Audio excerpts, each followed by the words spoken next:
Halo guys, assalamualaikum warahmatullahi wabarakatuh. Welcome back to my channel. So, di sini gue pengen terangin dulu semua. Kalau misalnya gue lagi dapat tugas nih buat ngejelasin apa itu simple feature. Simple feature. My name is Muhammad Jalan Dinastion. I'm from Popular Class. Today, we will learn about simple future verbal. What is simple future verbal?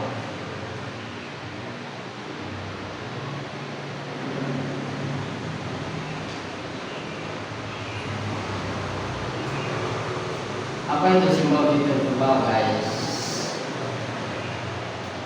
Nah, apa itu simple future? Simple future itu merupakan bagian dari sebuah tenses yang bentuknya itu di masa depan dan atau yang akan terjadi.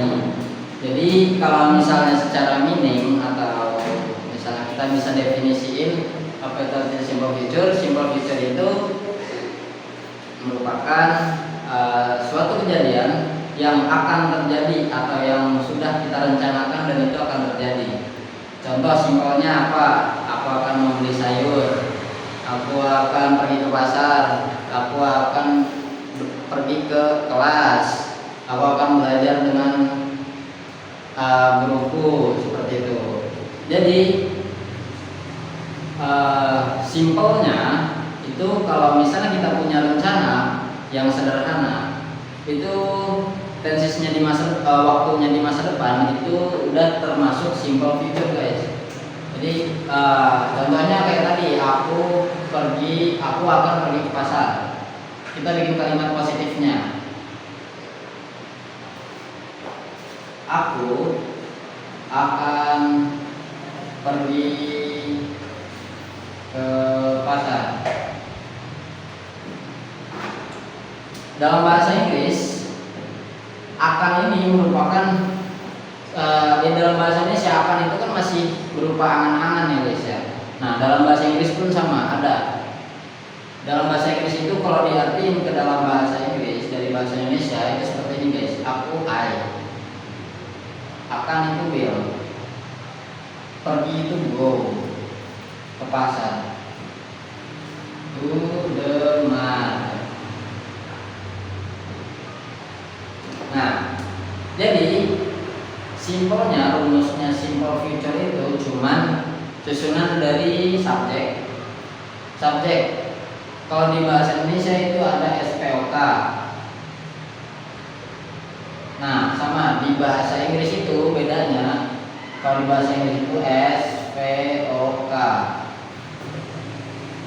Gitu, guys. Jadi ada susunan subjek. I sebagai subjek, will ini auxiliary dan go itu verb 1. Ini auxiliary aja.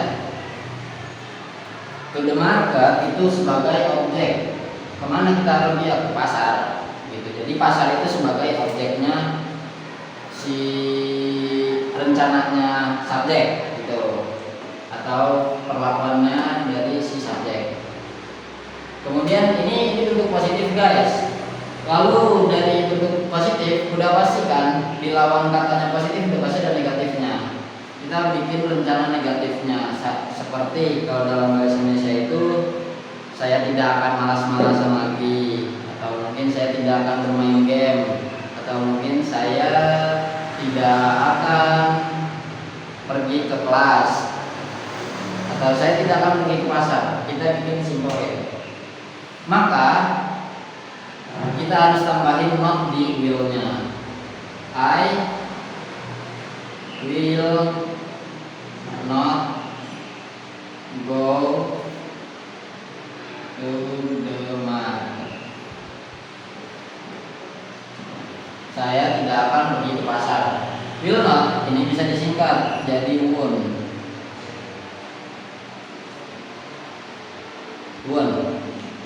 I won't go to the market. Jadi artinya itu saya tidak akan pergi ke pasar. Saya tidak akan bermain HP, saya tidak akan pergi ke pasar, saya tidak akan bandel-bandel lagi. Nah, itu pakainya will not. Jadi kalau misalnya kalian sebagai apa ya, pelajar seperti saya juga, yang kita sama-sama belajar itu jangan bikin ribet kalau misalnya mau bikin sebuah kalimat dalam tenses bahasa Inggris. Lalu kemudian kita lanjut ke interrogatif, guys.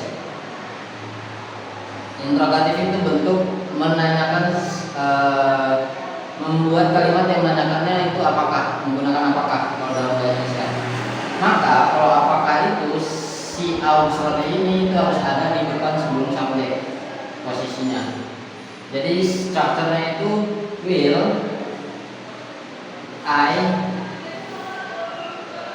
go to the market. Oh, lupa. Will ini sebagai auxiliary itu harus ada di depan, dan itu artinya jadinya apakah kamu akan, apakah saya akan pergi ke pasar. Tapi kan kalau artinya seperti itu kan tidak nyambung. Jadi subjeknya kita harus ganti ke you, guys.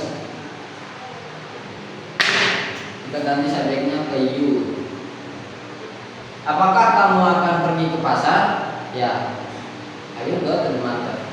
So that is all for me. Thanks for your love.